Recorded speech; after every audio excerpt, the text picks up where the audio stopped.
Woi, kus-kus dancuk ini. Tahan malu.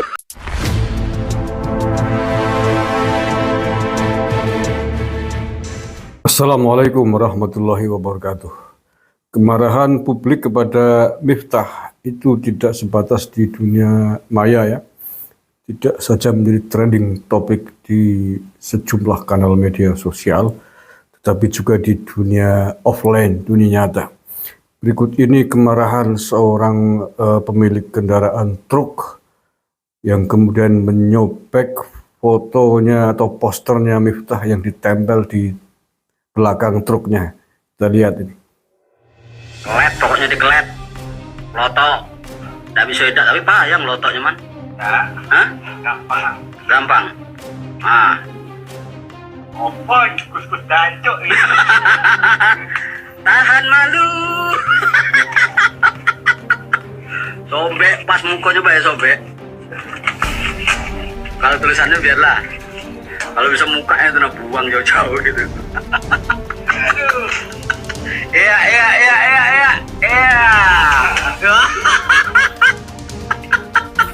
Aku suka kerjamu.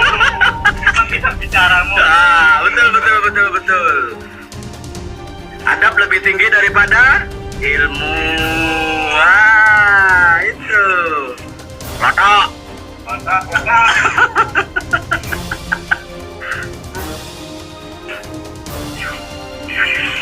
Kau.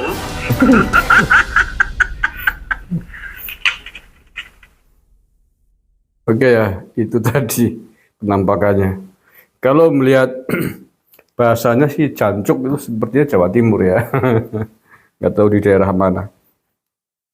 Itu artinya menandakan bahwa kemarahan publik kepada Miftah itu nggak main-main loh. Nggak main-main, tapi real. Jadi ini perlu juga ditekankan, diketahui oleh Mas Miftah.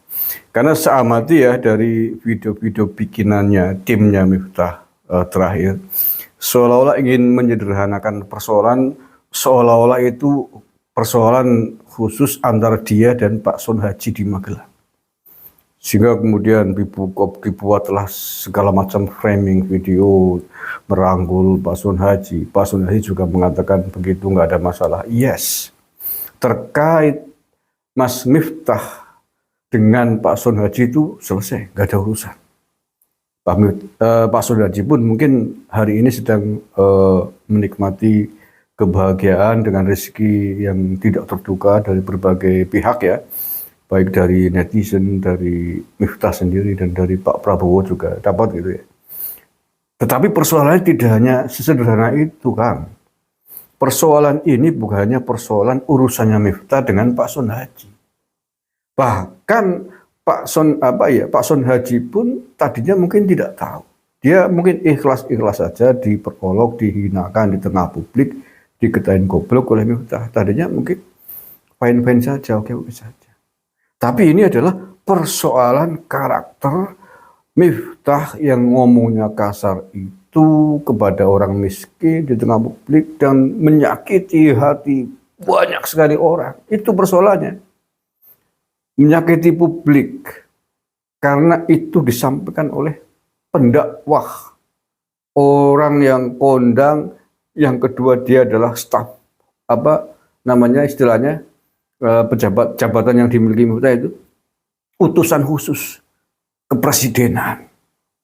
Itu persoalannya. Jadi persoalan tidak hanya Miftah dengan Pak Sun Haji, tapi Miftah dengan rakyat Indonesia, dengan publik, dengan lembaga istana kepresidenan.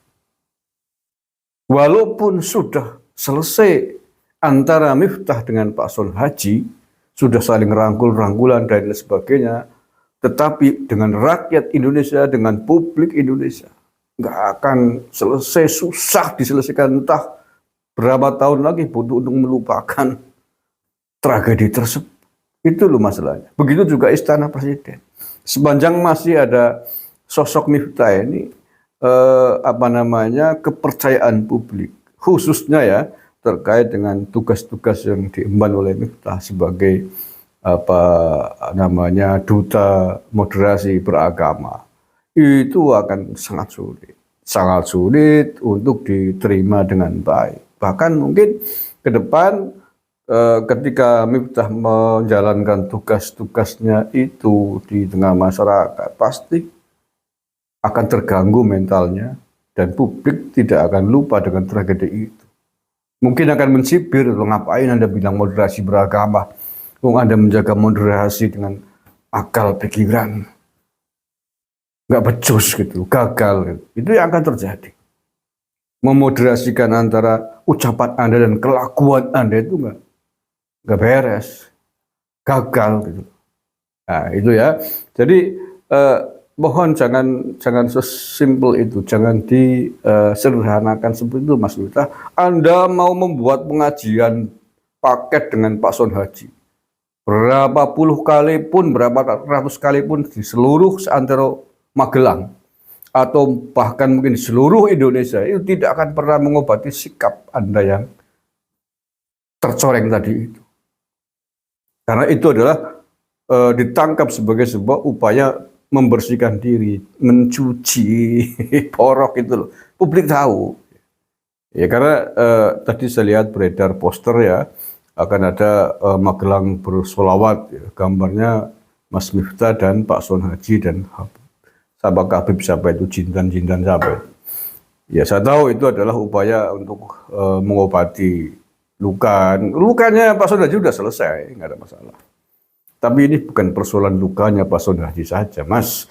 Ini lukanya rakyat Indonesia, lukanya orang miskin, lukanya publik yang tersakiti oleh penampilan seorang pendakwah dengan sikap-sikap yang sangat arogan, sikap yang tidak sopan, sikap seorang pendakwah dan pejabat negara yang ya bisa dikatakan tidak beradab lah, tidak beretika. Itu susah dihapuskan. Jadi makanya apa yang tadi tampil seorang pemilik kendaraan truk marah-marah bilang jancuk mencopot menyobek posternya Miftah di belakang truknya itu, yaitu diantara yang terjadi sebagai sebuah dampak dari kekecewaan terhadap Miftah. Walaupun Miftah sudah minta maaf dengan Pak Son Haji. Tapi ini persoalannya bukan hanya itu. Nah kalau persoalannya misalkan Miftah mukul Son Haji atau yang lain yang dilakukan di luar sepengetahuan publik, tidak ada publik yang tahu. Kalau kemudian diselesaikan hanya berdua saja, saling maaf-memaafkan, selesai. Bar nggak ada urusan, publik nggak tahu, selesai. Tapi ini adalah persoalan Anda berbuat yang kurang ajar di depan mata jutaan, puluhan juta orang gitu loh. Ya seperti yang sudah saya gambarkan sebelumnya kan, ibarat orang mencuri, ketangkap tangan sedang mencuri barang milik orang lain, ketangkap tangan. Nah karena ketangkap tangan kemudian dia mengembalikan barangnya. Terekam CCTV, semua orang tahu. Dia mengembalikan barangnya, saling maaf-maafkan.